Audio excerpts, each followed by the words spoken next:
first silence was a kindness.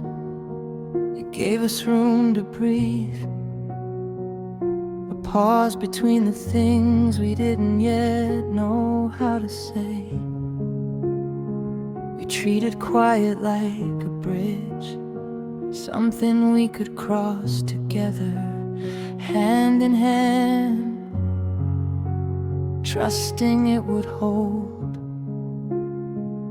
In the early days, silence meant comfort. It sat beside us on long drives, watched the road unspool, let the world pass without asking questions. Your fingers drummed softly on the window, and I thought, this is peace. I thought, this is enough. But silence, like anything unattended, learns new habits. It listens, it keeps score. It remembers every sentence we swallowed to avoid the tremor in your voice. Every truth we postponed until tomorrow became a pattern. We started using quiet as shelter. If we didn't speak, we couldn't fight. If we didn't ask, we couldn't be refused. Silence stood between us, not as a wall yet, more like a curtain we could still pull back if we wanted. I noticed the change slowly, the way your eyes lingered on nothing, how pauses stretch past comfort and into absence. Silence stopped feeling shared, it began choosing sides.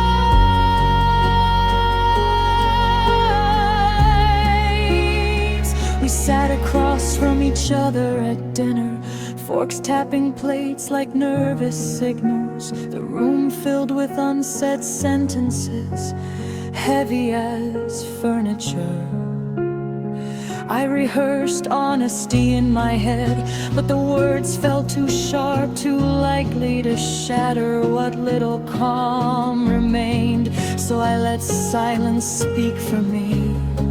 That's when it learned to hurt. It learned the weight of expectation, the ache of being unanswered. It learned how doubt echoes louder when there's nothing to interrupt it. Silence took our fears and gave them space to grow. You started mistaking my quiet for distance. I started mistaking yours for indifference. We were both wrong, but silence didn't correct us. It never does. Nights grew longer, the bed became a place for turning, not talking. Your breathing felt like a language I no longer understood. I lay awake translating pauses, assigning meanings to the dark. If you had asked, I would have told you I was afraid, afraid that wanting more meant asking you to change, afraid that speaking up would make me the problem. So I stayed quiet, and silence sharpened. It learned how to bruise without touching, how to leave marks no one else could see. Friends asked how we were doing, and we smiled and practiced unison, letting silence clean up after us. One evening you finally spoke, not loudly, not cruelly, just tired. You said, I don't know where you go when you're right here. And the silence that followed wasn't empty anymore. It was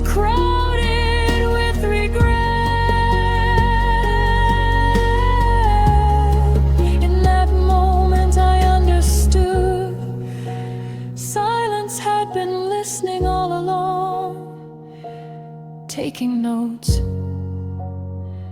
waiting for the right time to reveal what it had learned from us.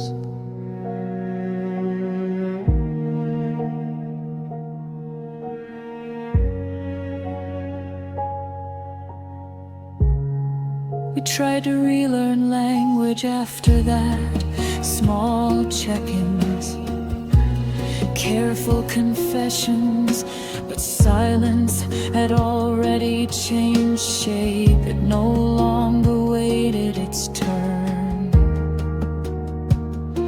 It interrupted. Eventually there was less to say, not because nothing mattered, but because everything did. Silence settled in like an ending we hadn't agreed to, yet somehow signed. When you left, there was no argument to replay, no final sentence to haunt me, just silence, standing where you used to be, fully trained. Now in the aftermath, I understand the lesson too late. Silence is never neutral. It's either holding you together or teaching you how to come apart.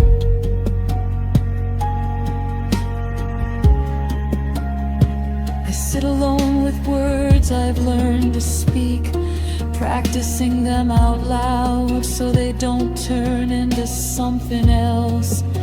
Because I know now, silence is only gentle until it knows where